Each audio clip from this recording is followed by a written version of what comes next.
celebrate the publication of Tony Lerman's brilliant book, Whatever Happened to Anti-Semitism? Redefinition and the Myth of the Collective Jew. My name's Nadia Valman, and Tony is here tonight to discuss it with our two respondents and with you, the audience. Tony is uniquely placed to write this history. He trained as an academic historian of modern Britain and Europe, and has published in a wide range of media on contemporary Jewish affairs, Middle East politics, international relations, anti-Semitism and racism. He's been involved since the late 1970s as researcher and director with organisations directly involved in the monitoring and analysis of anti-Semitism, including the Institute of Jewish Affairs and the Institute for Jewish Policy Research. In the 1990s, he worked with the Runnymede Trust's Commission on Anti-Semitism and Lord B. Kuparek's Commission on the Future of Multi-Ethnic Britain, and he was editor of Patterns of Prejudice, an international academic journal on racism and anti-Semitism. He was a founder member of the Jewish Forum for Justice and Human Rights and of Independent Jewish Voices. So I'm going to invite Tony to kick off with an introduction to the book, and then we'll hear from our two respondents, who I'm just going to introduce to you now. Amy Sharlan is co-director of Makan, an organisation that nurtures and amplifies the voices of Palestinians and human rights advocates, with the aim of reshaping mainstream discussion around Palestine-Israel towards one rooted in rights and equality. Her previous roles have included Chief Executive of Medical Aid for Palestinians, Director of Friends of Birzeit University, and co-founder and director of Pressure Cooker Arts. She's currently also chair of the British Palestinian Council and a trustee of FOBZU. She's written for a variety of media outlets, and she holds a doctorate in the politics of Palestinian literature. Barnaby Rain is an intellectual historian writing his PhD at Columbia on the decline of thinking about the end of capitalism. He teaches at Columbia and also at the Brooklyn Institute for Social Research, and he's an editor at Selvage, where his essays on anti-Semitism are published. He has been a Palestine solidarity activist since he was a teenager. So I'm going to hand over to Tony now to kick off the evening.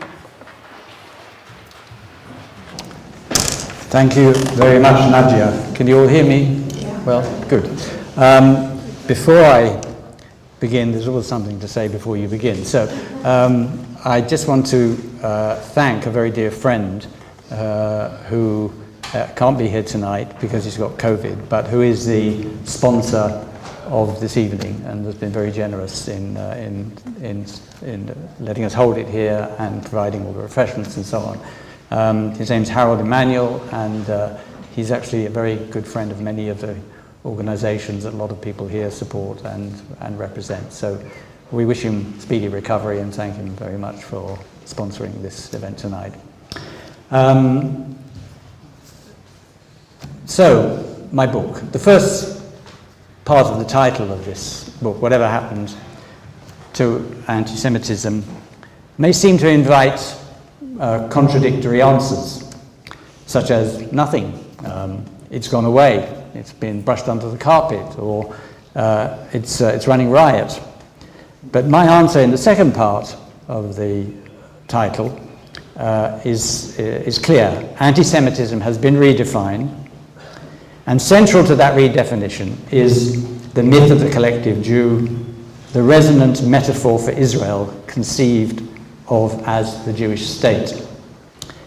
Redefinition, of course, embraces the International Holocaust Remembrance Alliance's working definition of anti-Semitism, which I'll just call IHRA from now on. But it's much more than that. A main purpose of my book is to trace the 3+ decades of that process of redefinition, showing that it was fundamentally a political project and not an open-ended academic endeavour. And we know its consequences. It's done immeasurable harm to Palestinians and made Jews no safer from real anti-Semitism. Redefinition was achieved by successfully promoting the notion of the new anti-Semitism, with the old supposedly being hatred of the individual Jew or Jews, while the new is hatred of Israel as the targeted collective Jew among the nations. So, where once the relationship between anti-Zionism and anti-Semitism was a question, with redefinition it became unequivocally an equals sign. Even so, without a formal definition, we were told, combating the new anti-Semitism wasn't possible. It was said that the clamour for definitional clarity was deafening.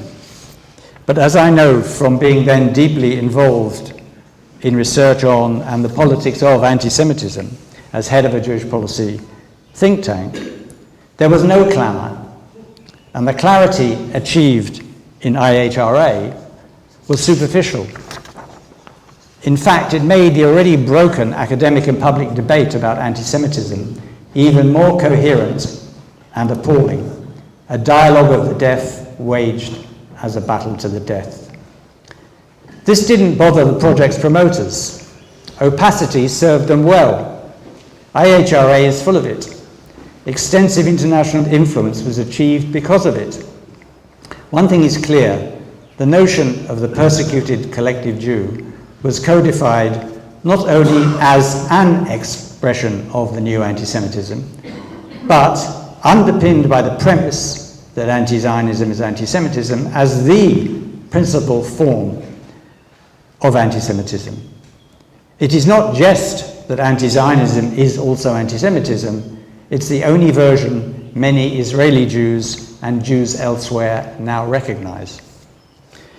Meanwhile, IHRA became a charter for pursuing an anti-Palestinian agenda.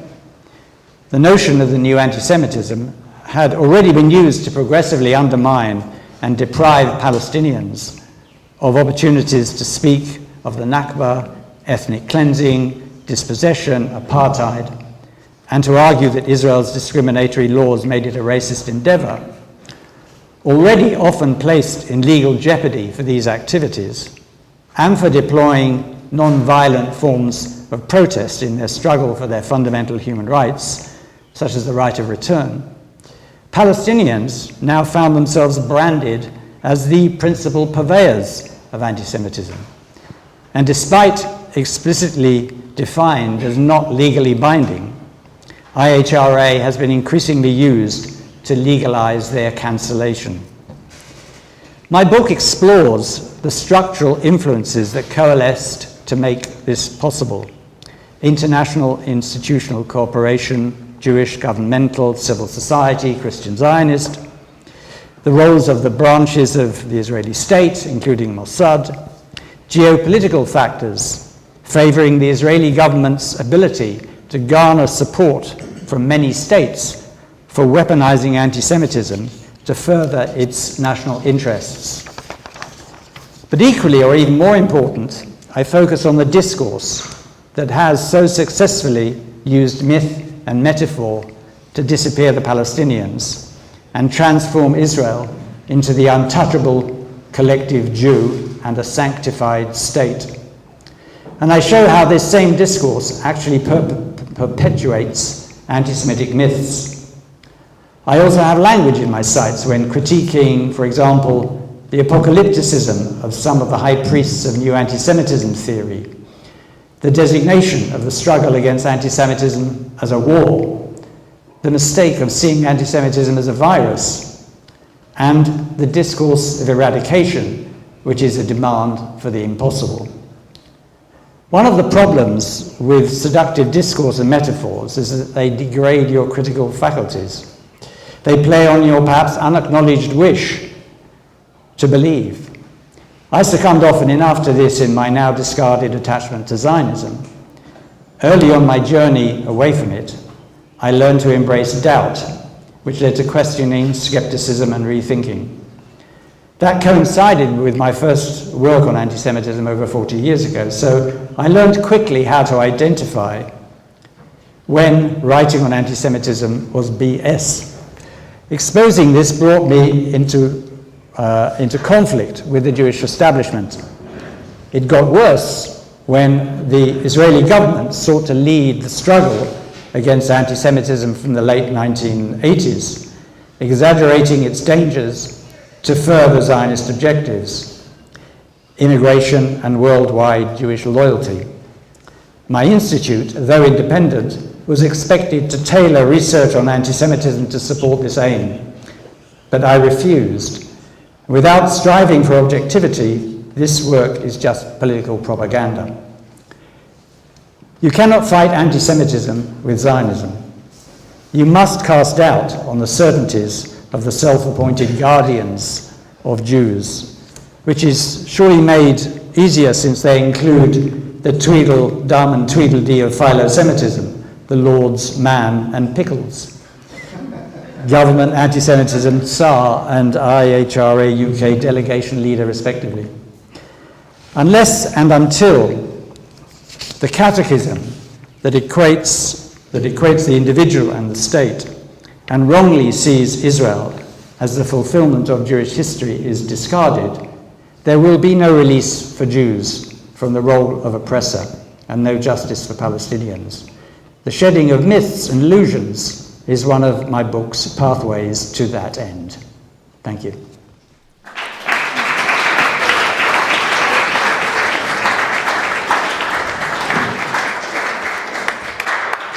Thank you, Tony. So firstly, just a very few words from me about the book. So firstly, this book is a history of ideas. It traces the long story of how the term the new anti-Semitism came to be widely accepted and used. It traces how a draft formulation of anti-Semitism, which its writers could not agree on, came to be regarded as essential for the fight against anti-Semitism and described by government ministers as the gold standard definition. And crucially, it traces the history of the now dominant idea that critiques of Israel constitute Israel being treated as the collective Jew among the nations, an idea coined 20 years ago by Erwin Koppler, Professor of Human Rights at McGill University in Montreal, and later Canadian Justice Minister, when he said that whereas classical anti-Semitism stigmatised the Jew as individual, the new anti-Jewishness is the denial of the right of the Jewish people to live as equal members of the family of nations. Israel, he said, has become the Jew among the nations.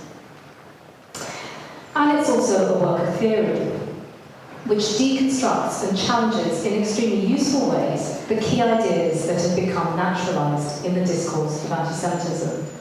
The idea of the trope, the virus, the war on anti-Semitism, and indeed the collective Jew among the nations idea. The book also reminds us how long and slow it's taken to get here, and how strongly and repeatedly these ideas have been contested. And at the risk of a cheap laugh right now, I was particularly struck by Tony's quotation of Alan Dershowitz, who wrote in 1997, "We continue to see anti-Semitism where it has ceased to exist, or we exaggerate it where it continues to exist in marginalised form. Indeed, some Jewish newspapers refuse to print, and some Jewish organisations refuse to acknowledge the good news, lest they risk alienating their readerships or losing their membership. For example, in November of 1996, I saw a fundraising letter from a Jewish organisation which claimed that, quote, anti-Semitism appears to be growing more robust, more strident, more vicious, and more respectable.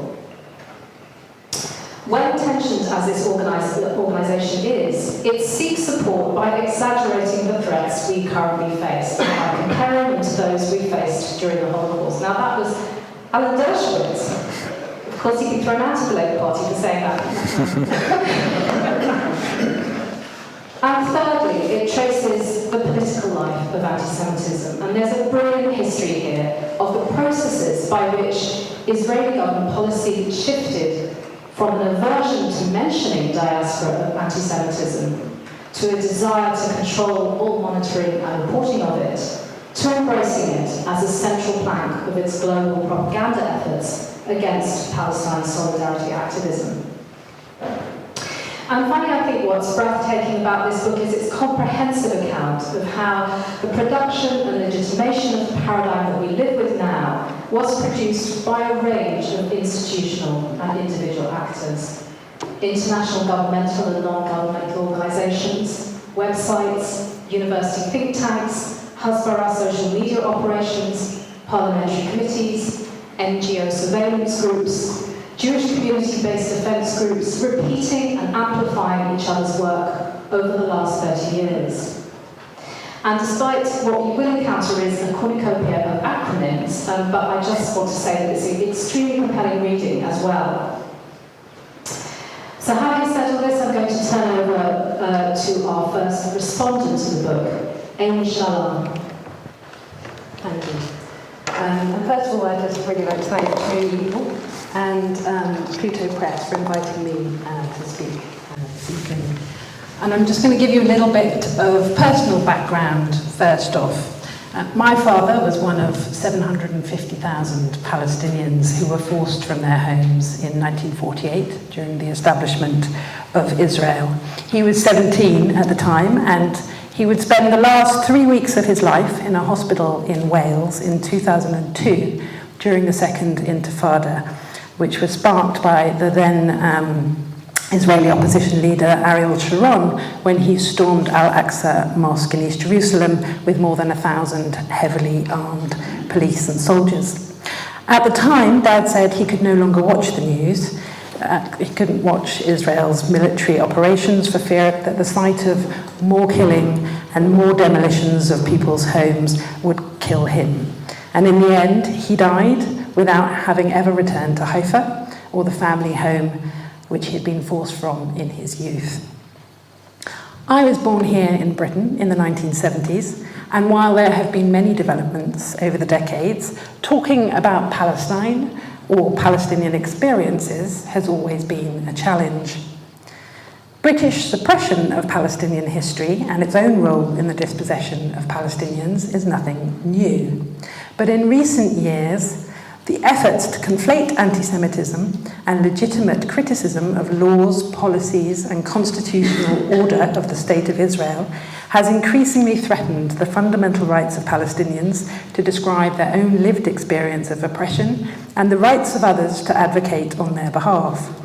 So this book comes as a very necessary, cool-headed, and timely analysis of the ways in which, and I quote, apparently rational individuals can play fast and loose with anti-Semitism, and how differing views about the potential threat of anti-Semitism means either it isn't being dealt with or it leads to a chilling of free speech and has negative consequences for the promotion and maintenance of human rights. The book puts present-day controversies, including the conviction that any use of the word power in relation to Jews or Israel is an anti-Semitic trope, and also the codification, as Tony just mentioned, of the IHRA working definition of anti-Semitism into a wider historical, political, cultural, social, institutional, and also psychological context. But I want to focus on the Palestinian side of the story and the extent to which the Palestinian struggle for justice and equal rights has been successfully ignored, delegitimized, and even demonized. Crucially, Tony traces the notion of new anti-Semitism back to the adoption of the UN General Assembly Resolution 3379 in 1975.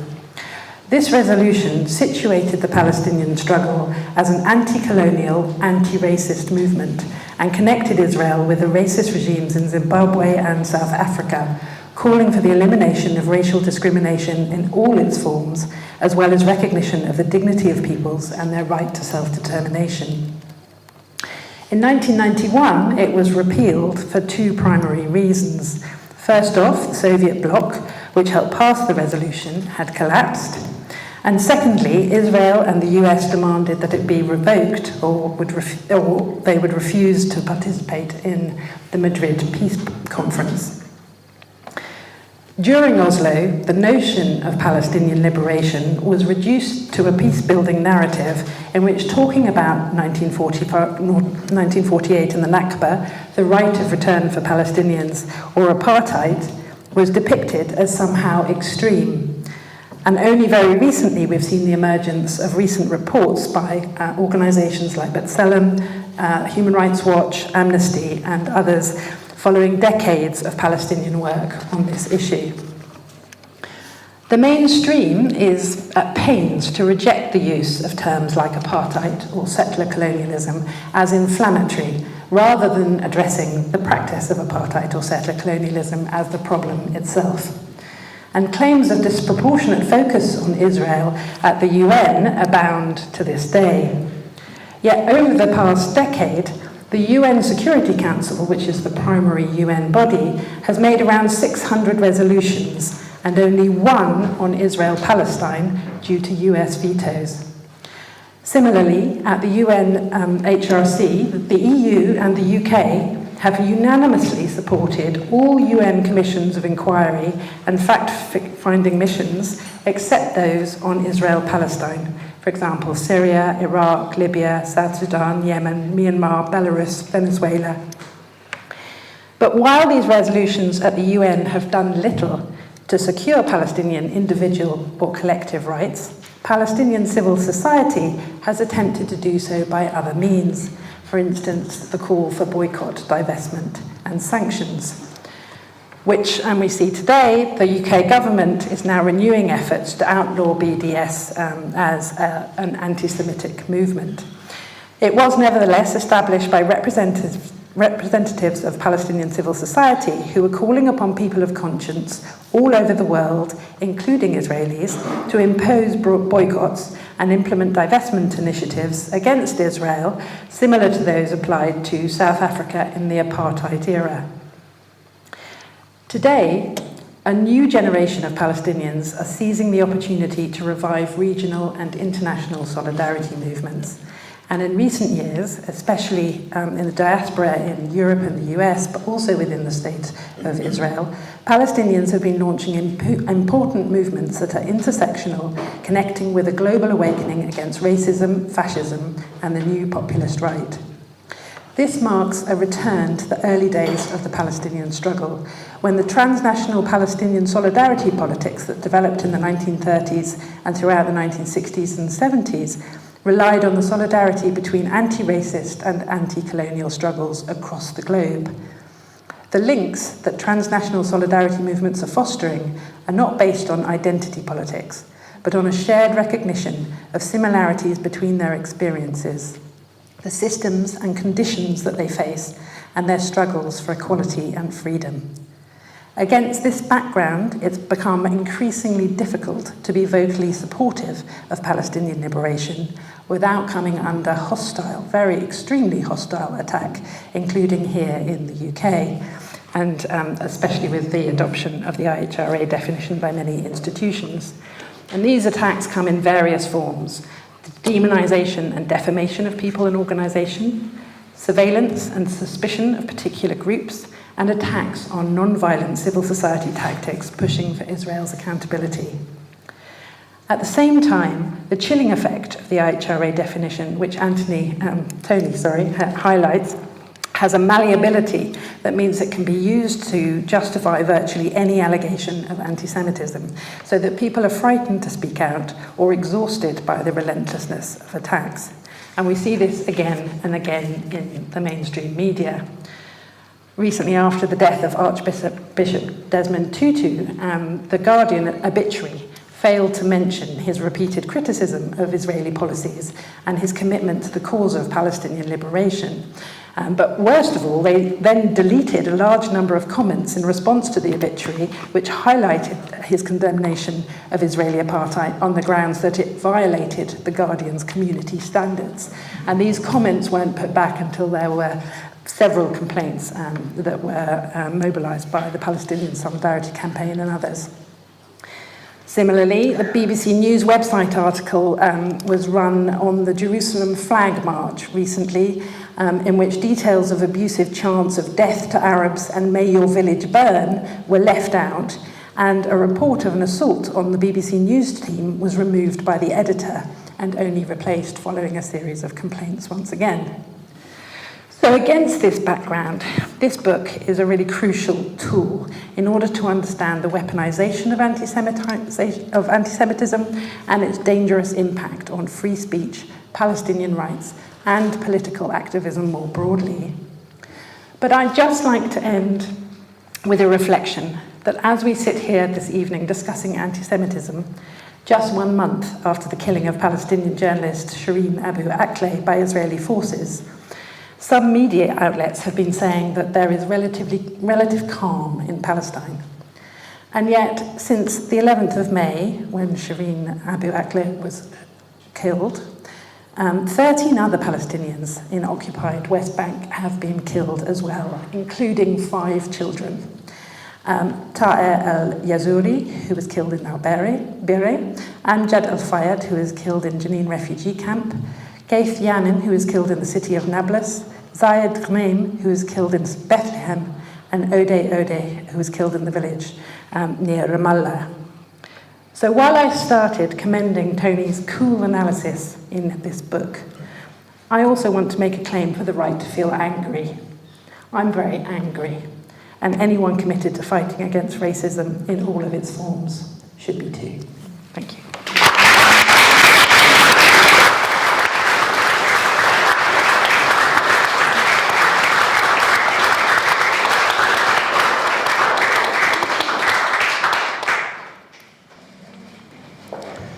Thank you so much. My apologies for reading from a screen, which is very unseemly. I'm very honoured and proud to be on this platform and looking out at lots of lovely faces.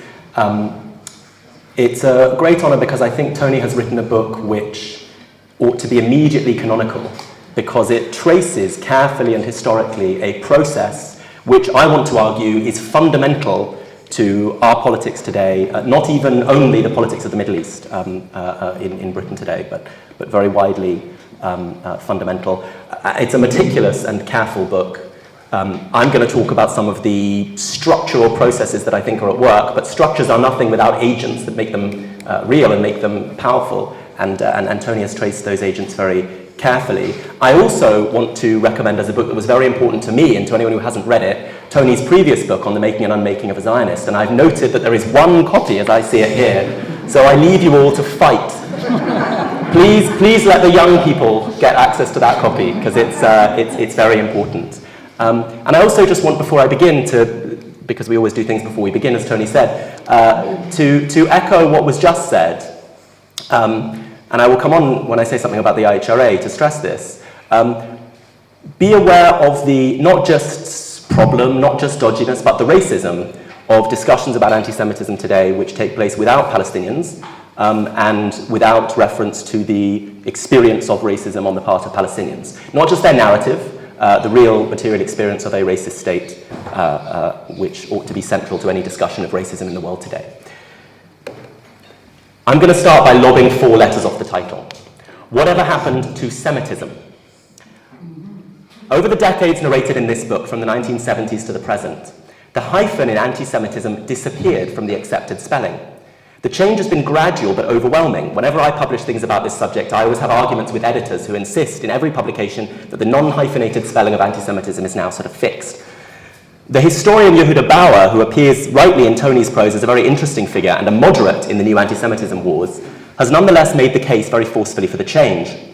Semitism does not exist, he says, and the hyphen risks suggesting that it really does, that there are Semites and Semitism prior to the their enemies.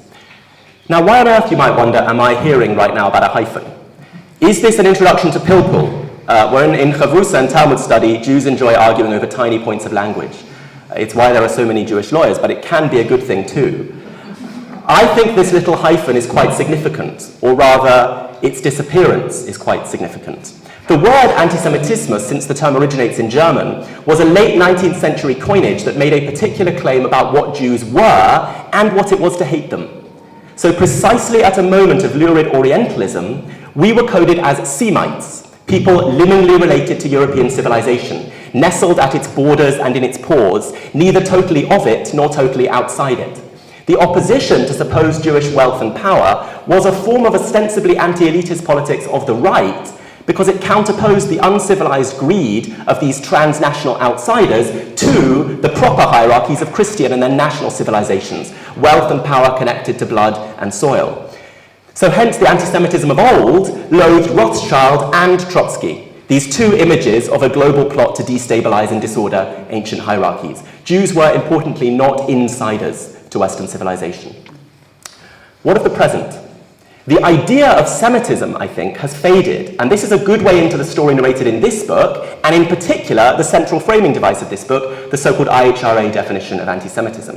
What we might call the new anti-Semitism, or the new philo-Semitism, represents a real rupture with previous traditions of thinking anti-Semitism, because it does not seek to ask what underlying facts about the social structure give rise to anti-Semitic thinking. So just register for a moment the scale of this change. This is the question: what basic facts about the social structure make people think in anti-Semitic ways? This is the question asked by Adorno and Horkheimer, by Arendt, Bauman, in his own way by Sartre. I could go on, but it's certainly not the question asked by Robert Wistrich or David Hirsch, or by any of the very recent literature in the new anti-Semitism wars, the books by Deborah Lipstadt, Julia Neuberger, David Baddiel, and so on. The question about the social structure is effaced because anti-Semitism, without the hyphen, is taken to be the disease of radical opponents of European bourgeois modernity, and it is a disease originating now in those discontents and malcontents rather than being produced by the social order in which many of them live.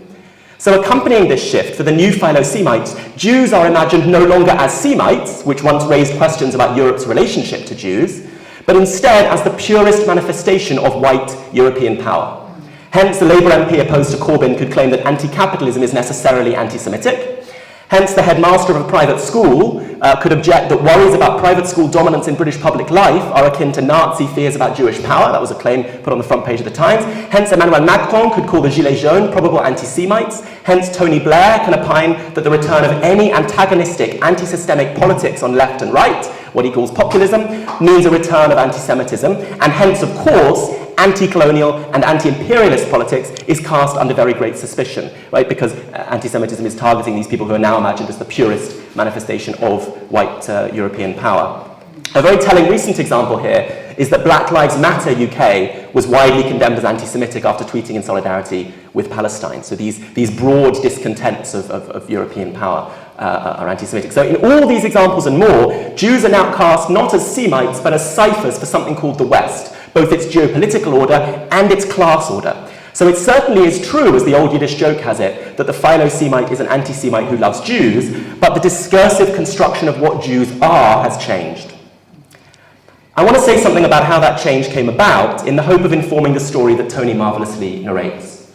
First, I think we live, and here I apologize to anyone who was at the conference of the Jewish Socialist Group last weekend, in which I said some very similar things. So first, I think we live in the tragic wake of the half-victory of a revolutionary wave. I mean the wave of the late 1960s and 1970s, whose attempt to destroy the hierarchies of race, nation, gender, and class was felled by neoliberalism, but some of its rhetorical norms, like anti-racism, were partially assimilated into the status quo, rhetorically. So the result is a disorienting age of anti-racist racism, where a racist world order is defended by racist means. People seeking to leave immiserated and colonized lands are drowned in the Mediterranean or sent by something called Europe to slave labor camps in Libya. But everyone claims to be an anti-racist, so the same European Parliament that does those things kneels and says Black Lives Matter. In this context, one mode of defining the boundary between civilized and savage subjects is to define the savage as a bigot, as a racist. This is the anti-racist racism. So this, I think, is the function of the IHRA definition. It gives liberals and conservatives a vocabulary for fearing the wretched of the earth by saying that when dispossessed Palestinians call their dispossession racist, they are in fact the locus of racism, not the structure that dispossessed them. For the new philo-Semites, Jews are something like white women under Jim Crow, where moral panics about black men claimed to be protecting a vulnerable group, white women, from the savagery that made black men rapists. So European civilization moves from imagining Jews as menacing to treating us as some kind of protected minority whose protection gives moral legitimation to the established order and distinguishes it from the savage hordes. My friend Cy Englert's done very good work on French colonial rule in Algeria, where he talks about fears about the FLN, about the liberation struggle in Algeria, sometimes taking on the language of we, the French state, protects our Jews, the Arab hordes won't do so. So think of the uncritical language of patriarchy, where the patriarch is imagined as protective of women and children, rather than, as in the feminist recoding, as a violent threat to them. Here Jews are this protected minority. But in fact, in a kind of powerful duality, Jews are now imagined as the vulnerable white woman at home in Europe and the hardy settler for civilization, the Muslim man, far away in an Arab wilderness. So we need the protection of Europe, and we are its finest exemplars, colonizing new frontiers. And that's why Zionism is the ultimate assimilationism, right? It's the recognition that to really be like the British or the French or the Germans, you need to have a blood-soaked nation state, because that's what they all do. Once we begin to talk like this, it becomes clear how little the anti-Semitism panic is really about Jews. I think the best analyses of Jewish questions have been saying that since 1843, when I think Marx said it, but this is a point of some controversy. Brian, I see in the audience, disagrees with me, I know. The panic conscripts Jews to answer other crises. So why now? Why does the defense of Jews now appear as such a compelling rallying call for the status quo? I think the answer might be found in twin crises of the established order today. We're in a period of uncertain transition. First, the technocratic neoliberalism of the 1990s and early 2000s has been unstable since 2008. And secondly, American imperial hegemony is no longer assured in a formerly unipolar world. Now, against that backdrop, the genius of the new philo-Semitism is its ability to meet both crises at once. Behind both class politics and anti-imperialist politics, you can see the spectre of anti-Semitism. So you see, it's really not about Jews. And nor is it simply about Israel. The Israel lobby is key to the definition of a new anti-Semitism, but other actors also find the definition of the diagnosis politically useful, and Zionists are only one wing of the coalition pushing the campaign. At the same time, ideological and material shifts within Jewish communities have rendered many amenable to the panic, and the subscription of many Jews to the panic offers it potent legitimation missed by left-wing analyses that only focus sometimes on bad faith actors. And I think we need to recover the tradition of the critique of ideology, forgotten in the contemporary fashion for politically and epistemologically unassailable lived experience, because experience is always filtered through ideology. I think I have to tell you that my generation has done a great deal of harm here. I think this context, a new philo-Semitism turbocharged by twin crises of post-colonial neoliberalism, it came before them, this definition of a new anti-Semitism as Tony narrates. But the current twin crises at the level of the economy and imperialism, I think sort of turbocharges, lends great force to the war. One effect of this is the turn to thinking about racism through definitions. So you may ask, if the IHRA is so bad, should we seek another, better definition of anti-Semitism? I think not, and I think the hunt for definitions is itself historically interesting. The lure of definitions is spreading. The Muslim Council of Britain has sought one against Islamophobia, which of course the police have refused to accept. But the function of these definitions is prosecutorial in the juridical sense. So they identify a set of linguistic tropes whose bearers, individuals, can be labelled racists. This is to imagine the problem of racism as a problem of a few bad apples. It is to target individuals. It is apparently to make no distinction about the relative social power wielded by different individuals, right? A king or a peasant can be guilty of speaking an anti-Semitic trope. In fact, implicit in the turn to definitions by which to punish individuals is a view of racism as something exercised by the relatively powerless, the salivating idiot on Twitter who can be slapped on the wrist with ease. The very form of a definition is part of the transformation of anti-Semitism into a tool for exiling some people from the public sphere rather than the critique of that public sphere to core. The definition offers no basis for thinking the racism of social structures whose racism operates not by language but by action. Definitions fix their content and so miss the point. Anti-Semitism is at once very simple to define, targeting Jews as Jews, or targeting Jews as not Jews in Brian Klug's very important formulation. But it is impossible to define beyond that vagueness, since it changes, and its changing content ought to be our focus in honing a politically useful understanding of it as ideology. I'm often more interested in talking to and educating people who assimilate anti-Semitic ideas, which involves asking why and how those ideas appeal. So the form of the definition is individualist, ahistorical, asocial, and it replaces anti-racist politics with a kind of prosecutorial moralism. We do, and here's the rub, face rising anti-Semitism, apparent from the global survey evidence to violent attacks. And we're sorely lacking a theory for understanding it, a critical theory in the traditional sense, rooting it in the social world that produced it. I think three dates are especially important here. I'll be very quick about this and then wrap up. 1989, 9/11, 2008, the view I've tried to research and write about. where I think we live at the confluence of these three histories. The end of history, where thinking social transformation was ruled out as impossible or bound to end in disaster. Then the return of politics in 9/11, after that post-political 1990s, the return of politics, as long as your antagonisms were cultural, not social, burghers facing off against burkas, that's the post-9/11 one. You can have your fundamental antagonisms again in cultural terms. And then in 2008, the need for a language of the economy. And I think these three things together generate, so you want to identify a language of economic politics. You can only think in cultural antagonisms, you can't think in fundamental social transformation, so you don't hate all banks, you hate Soros, the cultural articulation of a problem which you can more easily deal with. So I think we need to start thinking about contemporary anti-Semitism, why it exists, why it's rising. The whole mode of thinking it, which we get from the new Philo-Semites, is worse than useless. It's not just a bad way of thinking anti-Semitism, it is in fact part of a separate racist campaign, and also a campaign of class politics. And of course, Zionism is not the opposite of anti-Semitism. Of course, they share in the eternalizing figure of the Jew. They both really believe. You know, there's this amazing letter that Gramsci wrote to his sister, who expressed anti-Semitic ideas. And he said, the real problem is you think there is this thing called the Jew, which has this essence that transcends history.